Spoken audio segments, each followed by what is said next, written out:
Dragon is in countdown. Falcon 9 is in startup.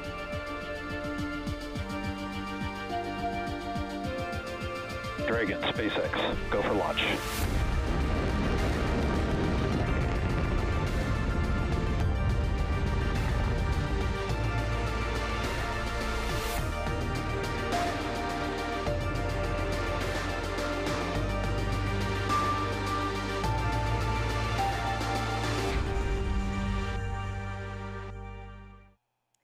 You are looking live at Launch Complex 39A at Kennedy Space Center.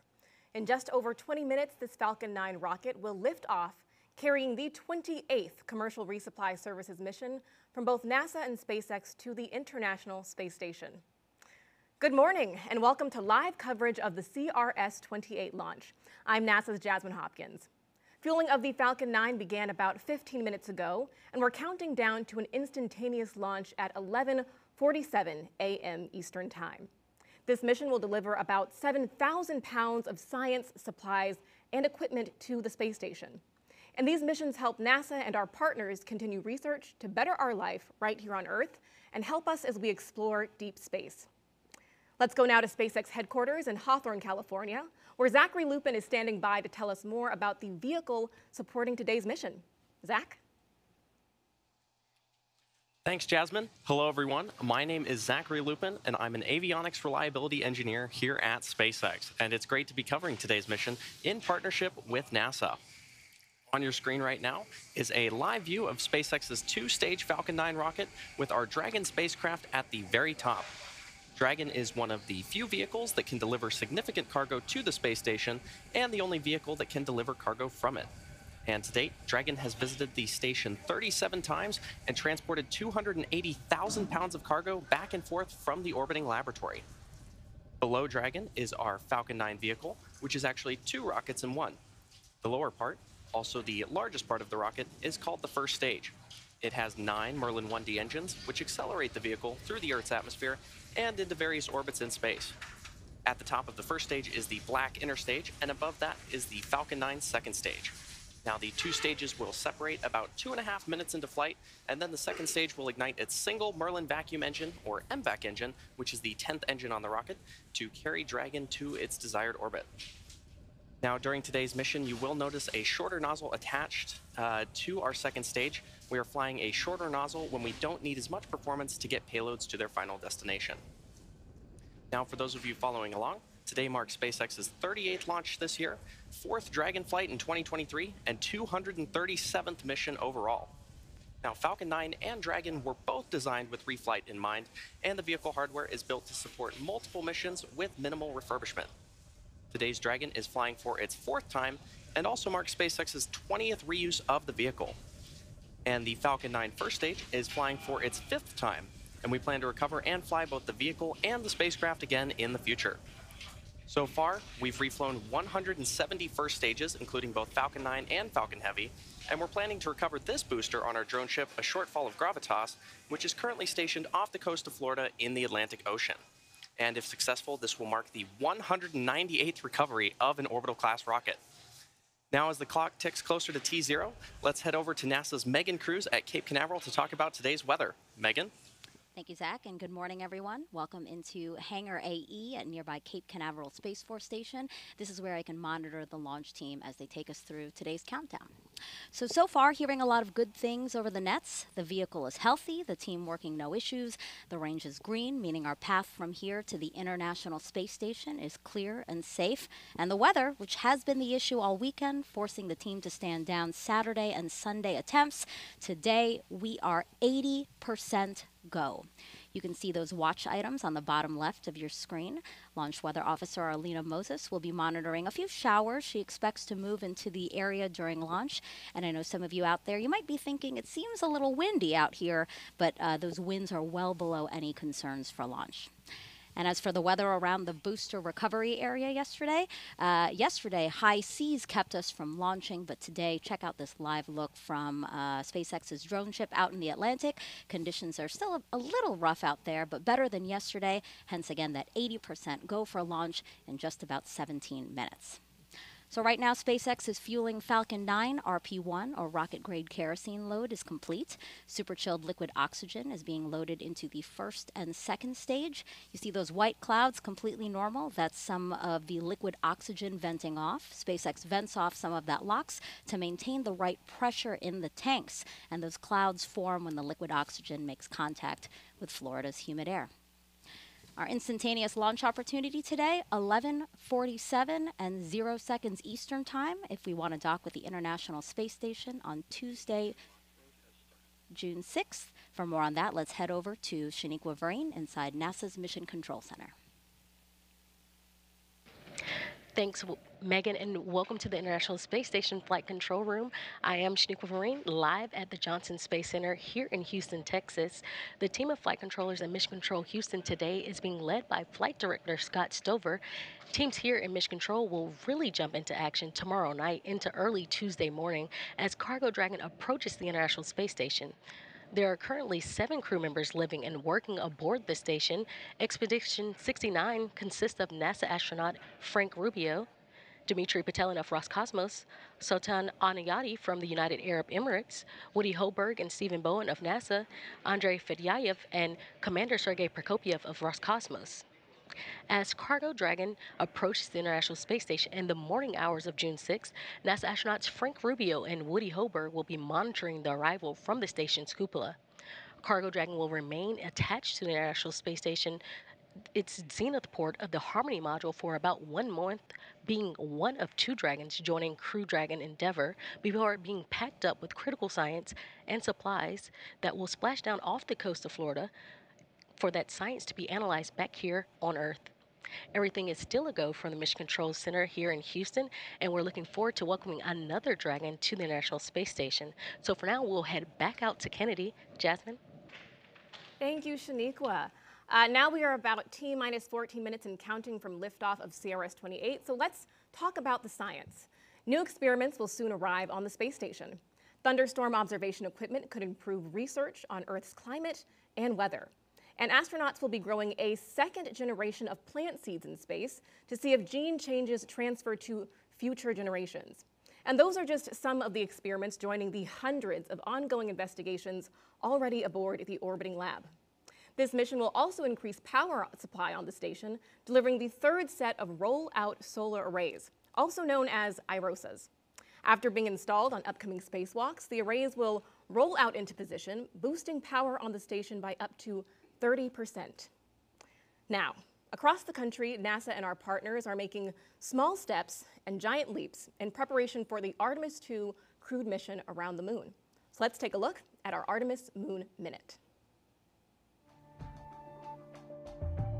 All 5 major structures of the Space Launch System rocket's core stage have now been fully integrated at the Michoud Assembly Facility in Louisiana.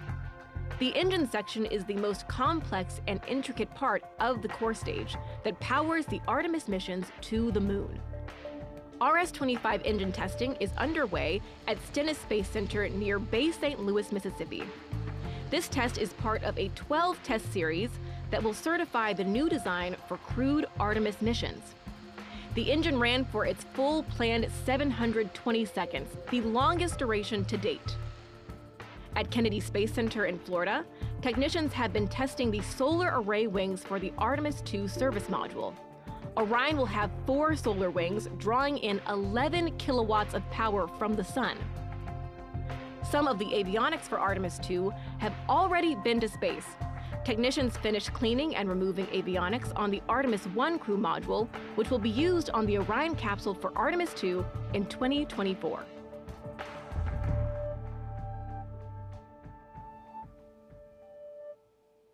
Now we are at T-minus 12 minutes and counting from the liftoff of the 28th Commercial Resupply Services mission from both NASA and SpaceX to the International Space Station. So let's bring back Zach now to tell us more about Dragon's flight history.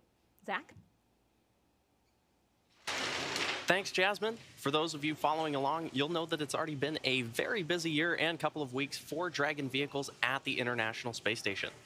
CRS-28 marks SpaceX's 4th Dragon mission of 2023, following the launches of Crew 6, CRS-27, and AX-2.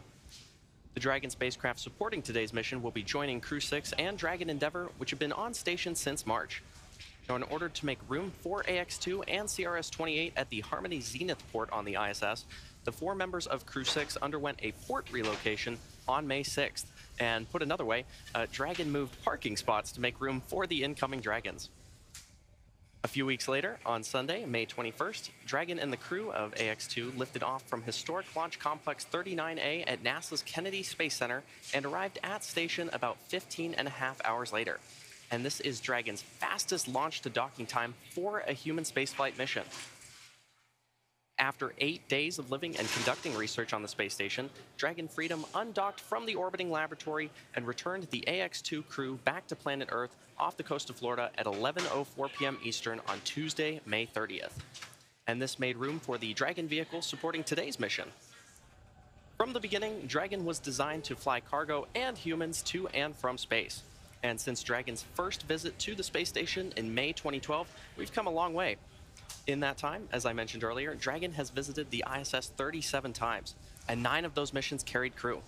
In fact, the first time Dragon flew people was just about 3 years ago with SpaceX and NASA's Demo 2 mission to the space station. NASA astronauts Bob Behnken and Doug Hurley took the first flight on Dragon on May 30th, 2020, returning human spaceflight capabilities to the United States for the first time since the space shuttle retired in 2011. The launch of Demo 2 also marked the first time in history that a commercial company successfully took astronauts to orbit. And since then, SpaceX has launched a total of 10 human spaceflight missions to space. And to help enable greater flexibility for future Dragon missions, SpaceX is preparing our neighboring pad, Space Launch Complex 40 at Cape Canaveral Space Force Station in Florida, to support both cargo and crew missions. As we fly more and more people to and from space, human spaceflight becomes more accessible and creates more opportunities for humanity to become a spacefaring civilization. And now I'll turn it back to Jasmine at KSC to take a look at one of the payloads flying on today's mission. Jasmine? Thank you, Zach. One experiment on CRS-28 could be used to predict your risk for certain diseases, aging, and how our bodies heal. Earlier this week, I got the chance to speak with the brains behind Genes in Space 10. Joining us now is Christine Anwaha, a high school student from East Chapel Hill, North Carolina. Welcome, Christine. Thanks for having me. Of course, happy to have you here. So can you tell us a little bit about how you're feeling a high school student with your experiment heading to the International Space Station? It's honestly a dream come true. This idea started off originally in my head, and now it's going to be a reality pretty soon, so I'm really excited. Of course, we love that excitement, Christine, and we cannot wait to see your dreams realized. Can you break down what is the Genes in Space 10 experiment? The experiment involved telomeres, and these are the repetitive sequences that cap the ends of our chromosomes. On Earth, telomeres normally shorten as we age, but for astronauts in space, they actually appear to get longer. And so with that, I developed an experiment to see if that process could be linked to the activity of stem cells. Now, in the development of that experiment, something really important was measuring telomere length. But it turns out that isn't something that can really be done on the ISS. Instead, experiments involving DNA length measurement need to be sent down to Earth, and that costs time and resources. So with that, the Genes in Space team and I got thinking, what if we developed an experiment that could help address that? And so we developed an experiment that will allow astronauts on the ISS to detect the 4-fold difference in DNA length. And so with that, it opens the door up for more kinds of research to be done on the ISS, such as into genetic monitoring, because being in space makes you more prone to genetic mutations. So that's something that can help with that. Also opens the door up for more research into telomeres to be done, and even broader. Christine, that is so exciting. And your experiment was chosen out of over 600 applications. So what advice do you have for students who are also interested in this opportunity? Yeah, I would just encourage other students to just explore their passions in space biology and pursue it as best as you can. That's what I did, and it led me to where I am here. Exactly. Very excited to have you here. And tell me, what are your plans after high school? I mean, you've got some great things on the horizon, right? Yeah, so in the fall, I'll be headed off to UNC Chapel Hill. I'm planning on studying either biology or biochemistry, and I'm really excited to get more involved with biological research in the future, especially space biology. Of course. Thank you so much for joining us today, Christine. Thanks for having me. Thanks again to Christine for speaking with us. And she is not the only student experiment going up on CRS-28. STEM engagement is very important to us here at NASA for the future of the Artemis generation. All right, now we are just about 7 minutes and counting until liftoff of CRS-28. So let's bring back Megan here on Florida's Space Coast and Zach live at SpaceX headquarters in Hawthorne, California, to walk us through the final moments of the countdown. Take it away. Thanks, Jasmine. It's T-minus 6 minutes and 50 seconds, and the SpaceX team is currently working no significant issues, and the vehicle is healthy. Weather is currently 80% go, and the range is ready to support today's mission. At this point, Rocket Propellant 1, or RP-1 fuel, is completely loaded on the second stage and nearly complete on the first stage. Liquid oxygen, or LOX loading, is currently underway on both stages and will complete at the T-minus 2 minutes mark to launch. We're also loading helium gas into both stages. Falcon 9 uses helium as a pressurant to backfill the propellant tanks as LOX and RP-1 are consumed by the Merlin engines during ascent. Helium load began before the broadcast went live and will continue to top off until about 1.5 minutes before launch. And about 40 seconds ago, SpaceX performed the engine chill. That's when the team flowed a small amount of the super chilled liquid oxygen into the Merlin engine's turbopumps. They're basically prepping the propulsion system for the full flow of liquid oxygen. By doing this, they avoid a thermal shock to the system, ensuring engine startup Stage 1 goes fuel well. load is complete. And you heard that call out for Stage 1 fuel load complete. Now, Dragon also began its startup sequence at T-minus 35 minutes when it coordinated timing with Falcon 9. The spacecraft is currently undergoing vehicle health checks. It will enter terminal count at T-minus 5 minutes, with the next big step just a minute before liftoff, when Dragon will transition to internal power.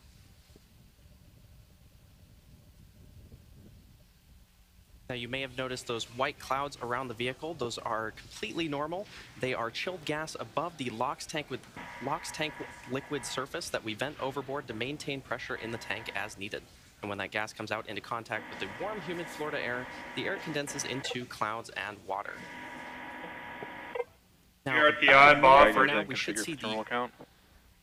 Falcon 9 tanks are pressurizing for strong back the retract. transporter erector. Dragon is internal count and transporter erector, internal or power. The transporter erector, or TE, is used for vehicle rollout and to route propellants and electrical power to the vehicle in preparation for launch. And once those clamp arms have fully opened, the TE will then retract away from the rocket in preparation for liftoff. We have a hot mic on the countdown net. All parties check your key panels. Strong back lower has started. We should see those clamp arms opening in about 15 seconds from now.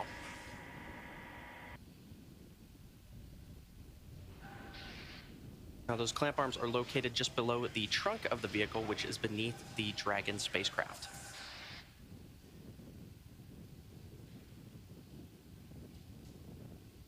And there you can see those clamp arms beginning to open around the booster. Now, in these last few minutes before T0, Falcon 9 is performing final health checks on its primary communications, avionics, and propulsion systems in preparation for flight. And we may hear callouts that engines are sufficiently chilled as we get a little closer to liftoff. Clamp arms should be fully open, and the transporter erector, that strong back, is going to recline away from the rocket.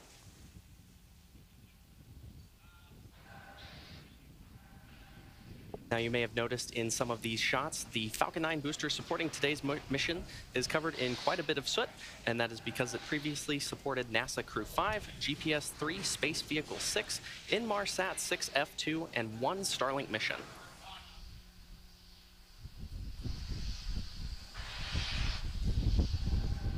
And you can see that strong back slowly reclining away from the vehicle.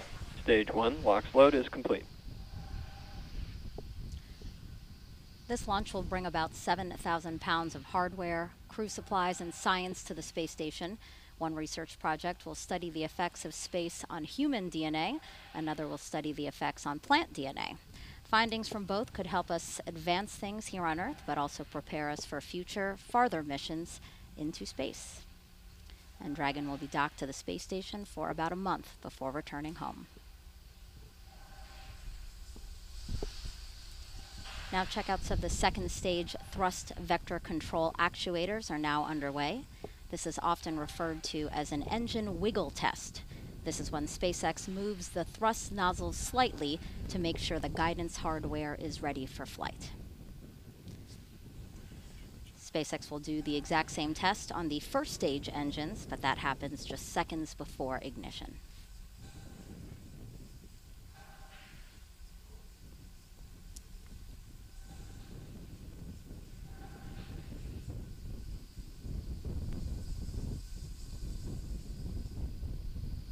Now, Dragon is also performing its final health checks to make sure all of the vehicle's primary systems are ready for its rendezvous with the International Space Station. Dragon is and there's that call out that stage 2 LOX loading is complete. That wraps up propellant loading for both stages of the Falcon 9. And as I mentioned earlier, you may have seen those white clouds around the vehicle. Ground gas Those closeout. clouds you see are the chilled gas above the LOX tank liquid surface that we vent overboard.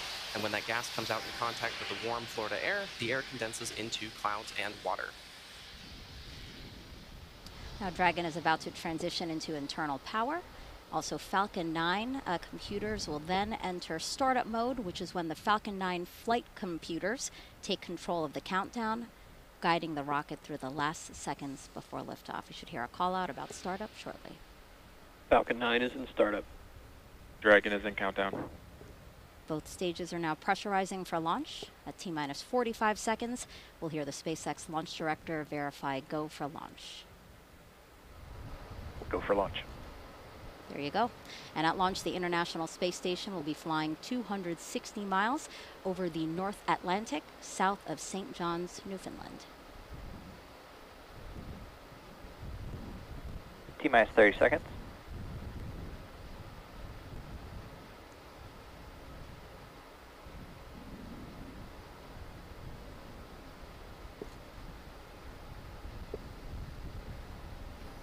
Fifteen seconds.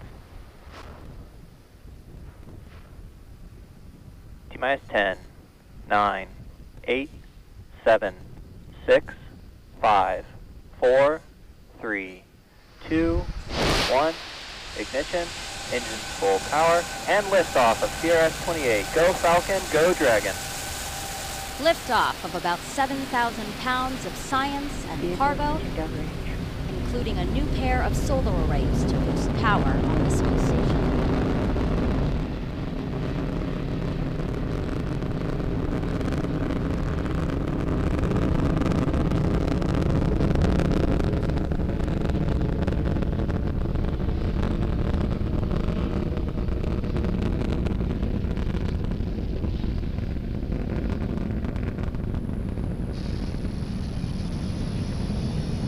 At T plus 40 seconds, Falcon 9 has successfully lifted off from historic Launch Complex 39A in Florida. And we're now coming up on max Q in about 20 seconds from now. And this is the point of maximum aerodynamic pressure that the vehicle will go through during its flight. Falcon 9 is supersonic. And there's that call out that Falcon 9 is supersonic, traveling faster than the speed of sound.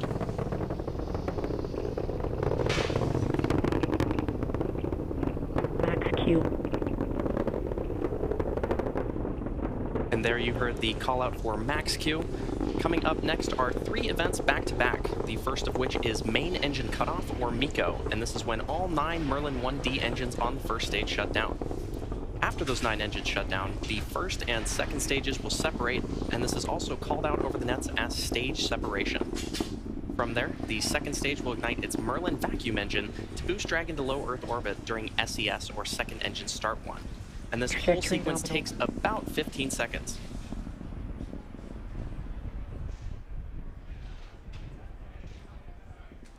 Should be expecting that call out for main engine cutoff in about 40 seconds from now.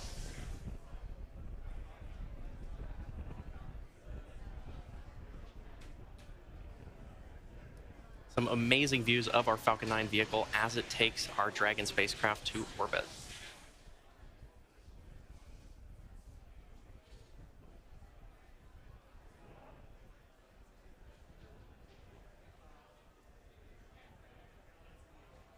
And in just about 10 seconds, we should see that main engine cut off.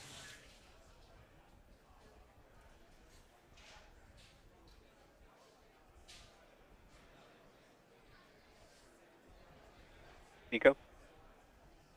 Stage separation.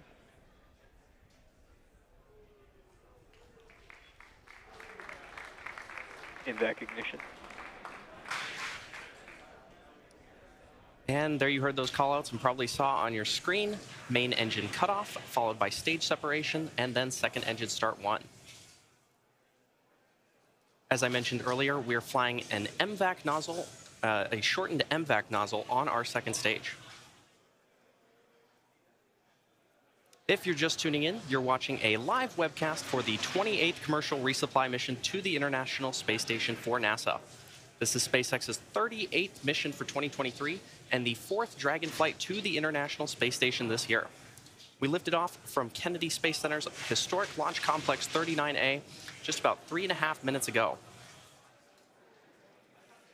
Now on your screen, on the left side, you can see our Falcon 9 first stage, which is going to descend back towards Earth, and the second stage on the right side of your screen, which is carrying the Dragon spacecraft. Now, as a reminder, today's mission marks the 5th flight for this Falcon 9 booster. Falcon 9 booster, which previously supported the Crew 5, GPS-3 Space Vehicle 6, Inmarsat 6F2, and 1 Starlink mission. In order to make its way back to our drone ship, a Shortfall of Gravitas, the Falcon 9 first stage has 2 more burns to execute. The first is the entry burn, where 3 of the Merlin engines will reignite. This helps slow the stage down as it re-enters the upper part of the Earth's atmosphere. The entry burn is followed by the landing burn, and this is a single engine burn that brings the vehicle's speed down rapidly in order to land on the drone ship. Now, occasionally with the Falcon 9 first stage on the left side of your screen, you may see some small white puffs, and those are nitrogen gas bursts that are used for attitude control. You can also see there on your screen a pair of the hypersonic grid fins. Falcon 9 is equipped with 4 of these grid fins, which are comprised of titanium, and they are positioned near the top of the first stage. Once in the atmosphere, stage 1 is only using the grid fins for steering as it makes its return to Earth. And these grid fins orient the rocket during re-entry and guide the rocket during its descent.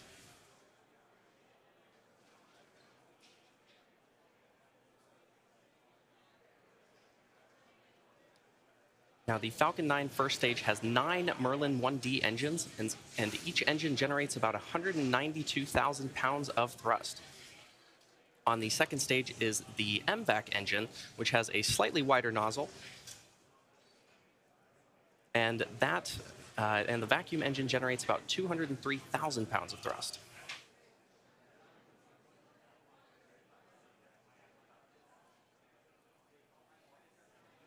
Next major milestone is going to be the first stage entry burn, which will take place just over a minute from now.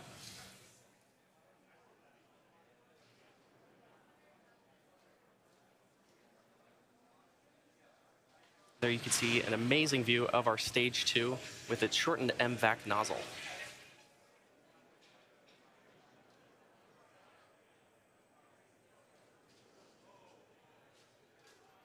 The Falcon 9 first stage, which is not currently on your screen, has reached apogee and is now beginning its descent back towards Earth.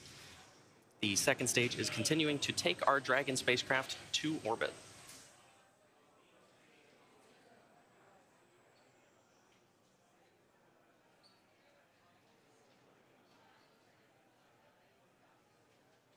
We should see that first stage entry burn begin in about 15 seconds from now on the left side of your screen.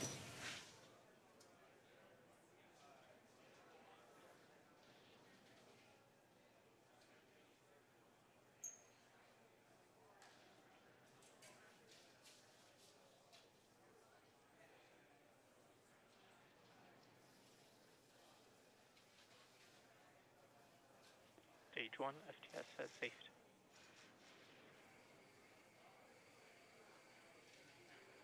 Stage 1 entry burn. The second startup. stage on the right side of your screen. And there's that call out for stage 1 entry burn startup on the left side of your screen. The second stage is continuing to take our Dragon spacecraft to orbit. Now again, the entry burn is the first of 2 burns that the Falcon 9 booster performs before landing on our drone ship. Stage 1 entry burn shutdown. And there's that confirmation of stage 1 entry burn shutdown. As we get closer to first stage landing, it's good to note that the Falcon 9 first stage is equipped with 4 landing legs made of state-of-the-art carbon fiber with aluminum honeycomb. These landing legs are placed symmetrically around the base of the rocket and deployed just prior to landing. And if successful, this landing will mark the 198th time that we've recovered a first stage booster, including both Falcon 9 and Falcon Heavy missions.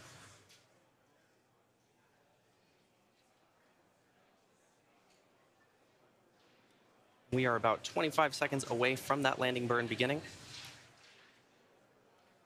Stage 1 transonic. Now, as the rocket descends through the Earth's atmosphere, this really puts deceleration into perspective. In the span of less than a minute, we'll have reduced from twice the speed of a jet all the way down to 0 as the rocket lands. And as Falcon lands, we may also hear a call out that the second engine will shut off around the same time.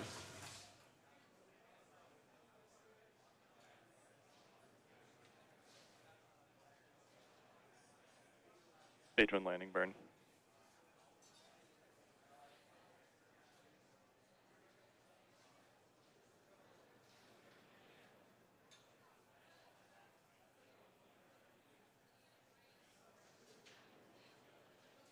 Landing leg deploy.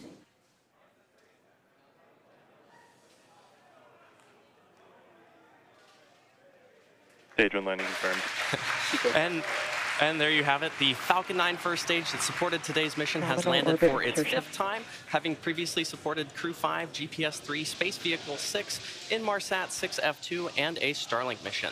Today's landing also marks the 198th successful landing for an orbital class rocket. You may have also heard confirmation of good orbit. Acquisition of signal, Newfoundland. At T plus 9 minutes and 30 seconds into the mission, we are coming up on the last major task for Stage 2, commanding separation of Dragon a couple minutes from now. And we expect to have video of Dragon separation from the top of the second stage, which looks into the trunk. CRS-28 will be joining the Crew 6 vehicle, currently on orbit, so we'll be back to having two Dragon spacecraft docked at the International Space Station. As for cargo, today we will be delivering more than 7,000 pounds of science, research, crew supplies, and vehicle hardware to the orbital laboratory and its crew. To date, SpaceX has sent and brought back over 280,000 pounds of crew and cargo to and from the space station.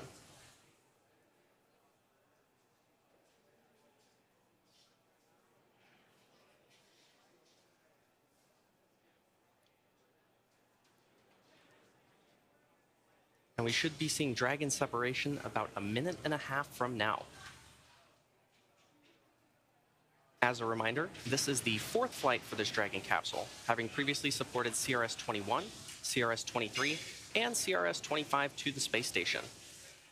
Today's flight also marks the 20th reuse of a Dragon vehicle overall. Now, Dragon has 16 Draco thrusters on board, each with the capability to deliver 90 pounds of force. There are 4 pairs of 3 thrusters spaced evenly around the capsule, as well as 4 forward bulkhead thrusters underneath the nose cone. Now, notably, today's Dragon does not have super Draco thrusters, seats, or life support systems, as it's not carrying crew. And this saves on weight and space, and also allows for a faster refurbishment time.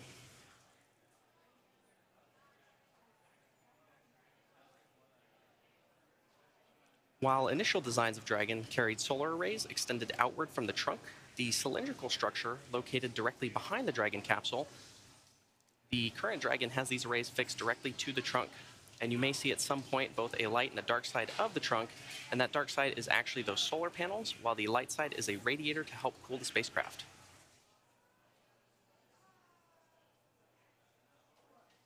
And speaking of solar panels, you can see on your screen right now the solar panels that we will install on the International Space Station. Once the Dragon capsule reaches the ISS, it will be able to autonomously dock using its navigation sensors, centerline camera, and light detection and ranging or LiDAR equipment. And there you can see on your screen Dragon separating from the second stage. Well, that's going to do it for me here in Hawthorne. The next milestone coming up is the Dragon nose cone opening sequence, which protects the docking ring and navigational sensors. And I'll toss it over to Shaniqua in Houston to talk us through it. Shaniqua? Thanks, Zach. Everything is still going well back here in Mission Control Houston. Right after Dragon separated, it began a series of automatic checkouts, including small firings of the Draco maneuvering thrusters. The next milestone is nose cone deploy. The nose cone protects that docking hardware and rendezvous and tracking elements on top of Dragon during ascent. The nose cone deploy uncovers the 4 forward bulkhead thrusters, which Dragon will use for its major burn maneuvers. And we do have confirmation that that nose cone deploy sequence has begun. Again, major burn maneuvers will be Dragon nose cone deploy uncovers those major hardware. It will also uncover Dragon eyes, that rendezvous and tracking hardware that allows Dragon to know where it is in space and how to find the space station. Once open, the nose cone will stay in that position until the very end of its mission, closing prior to re-entry to provide some of that additional protection to the same hardware during re-entry. It does take about 5 minutes for a nose cone to open. We are looking for 12 hooks, 2 sets of 6 that will open here. And once open, we will see the nose cone deploy. Again, that sequence has begun, and we'll be waiting to hear once all 12 hooks are open. And we will see movement of the nose cone as all 12 hooks open. After nose cone deploy Cargo Dragon will be safely on its way to the International Space Station. If you're just joining us, NASA and SpaceX's 28th Commercial Resupply Mission launched from Pad 39A at the Kennedy Space Center in Florida at 10:47 a.m. Central Time, 11:47 a.m. Eastern Time, and is currently in orbit. We're standing by now for nose cone deploy. Dragon is filled with over 7,000 pounds of cargo and supplies, including a variety of science investigations, hardware, and fresh foods for the crew on station. Some of those fresh foods that will be delivered include apples, grapefruits, oranges, cherry tomatoes, and blueberries. Dragon will dock to the zenith or space-facing side of the Harmony module, just recently freed up by Dragon Freedom, which brought up the Axiom 2 crew. The Axiom 2 crew aboard the SpaceX Dragon Freedom spacecraft safely splashed down off the coast of Florida at 10:04 p.m. Central Time, 11:04 p.m. Eastern on May 30th, 2023. The crew's return officially concluded the second all-private astronaut mission to the International Space Station. Axiom 2 commander and retired NASA astronaut Peggy Whitson ended her 8-day mission with a new record of 675 days in space, the most of any American or woman. And while we're discussing records, NASA astronaut Frank Rubio will end his mission this fall, breaking a record of his own. Rubio will return to Earth aboard a Russian Soyuz spacecraft no earlier than September 27th, and in his stay aboard the orbiting laboratory, having logged a total of at least 371 days in orbit. That tour of duty will beat the previous record of 355 days set by NASA astronaut Mark Vande Hei in 2022. Joining Rubio on station are 6 other crew members living and working aboard the International Space Station. Expedition 69 also includes Dmitry Petelin from Roscosmos, Sultan Adiyati from the United Arab Emirates, Woody Hoberg and Stephen Bowen of NASA, Andrei Fedyaev and Commander Sergei Prokopyev of Roscosmos. All crew members are awake, and after enjoying a midday meal, some are headed to exercise, while others are headed to do some spacewalk procedure reviews. NASA astronauts Stephen Bowen and Woody Hoberg are prepping for a June 9th spacewalk to install one of 2 new rollout solar arrays on the space station's starboard side truss structure. This cargo resupply will bring up 2 new rollout solar arrays packed inside its unpressurized trunk. Acquisition of signal. Good, Heli. And again, if you're just joining us, we are currently waiting on nose cone deploy of the CRS-28 cargo spacecraft.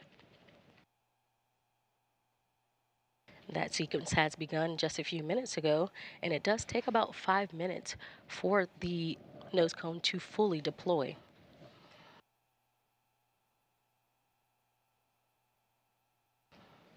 After confirmation of nose cone, that the nose cone has been deployed, we will have a special guest join me for a quick interview.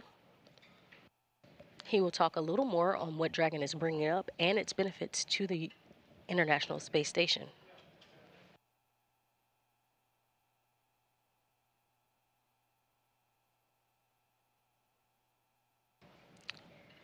And back here in the International Space Station room, flight control room, while we are waiting for that nose cone to officially be fully deployed, we will have flight controllers that are monitoring the systems on station itself ahead of Dragon's arrival Tuesday morning.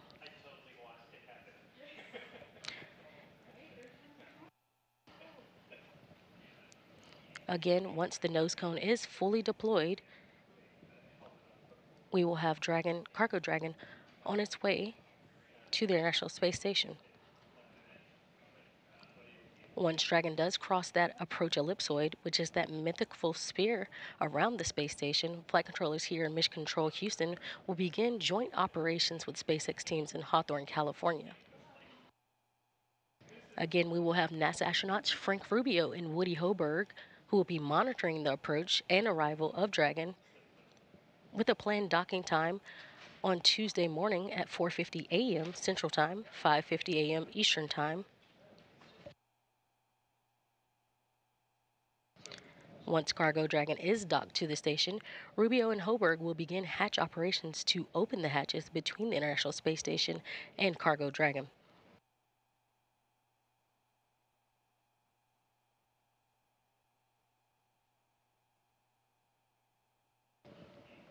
And again, this is live mission operations of the CRS-28 resupply mission to the International Space Station. If you are just joining us, we are currently waiting on the nose cone deployment of the vehicle.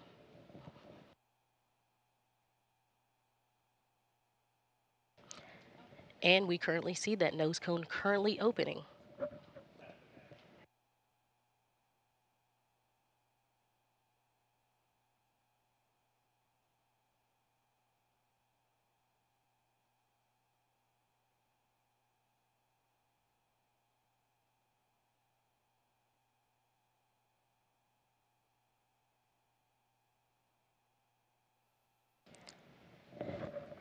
And we have confirmation of nose cone deploy.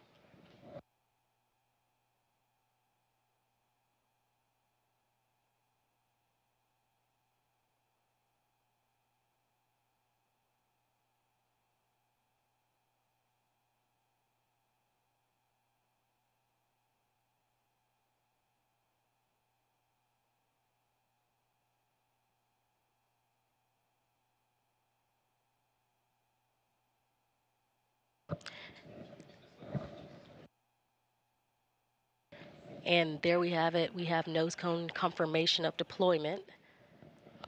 And now joining me on the phone is manager of the International Space Station Transportation and Integration Office, Phil Dempsey. Hi, Phil.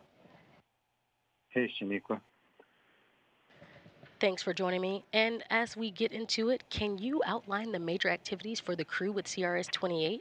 I know we talked some of what's being brought up, but can you go a little more in depth for us?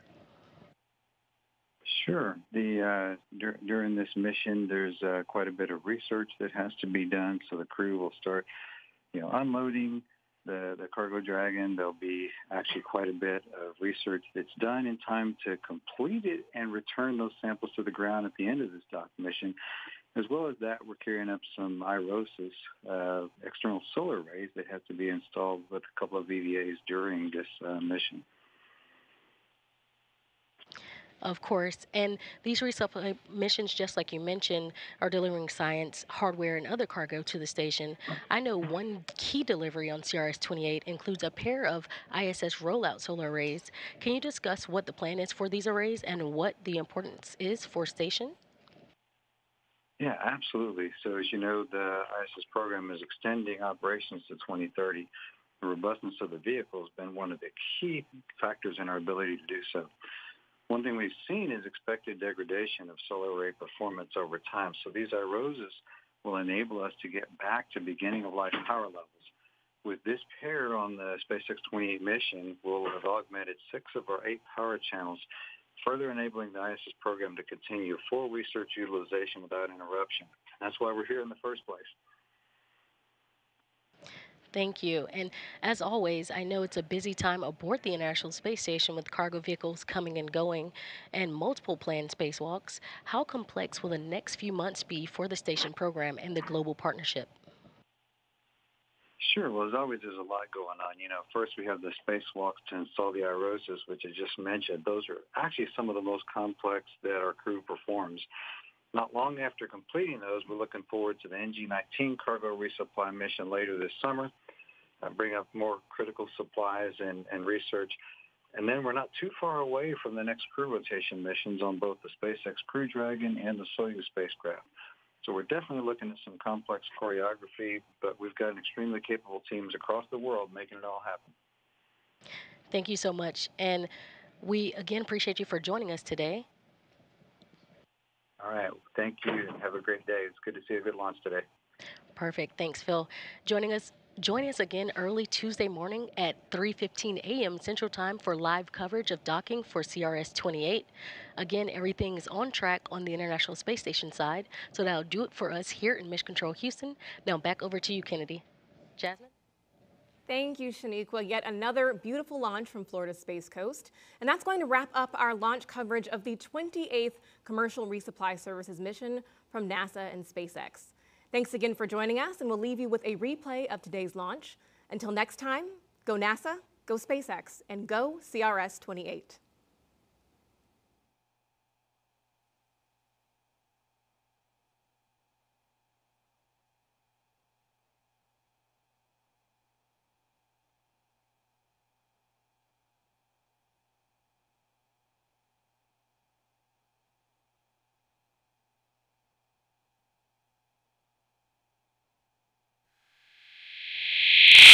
And cargo, including a new pair of solar arrays to boost power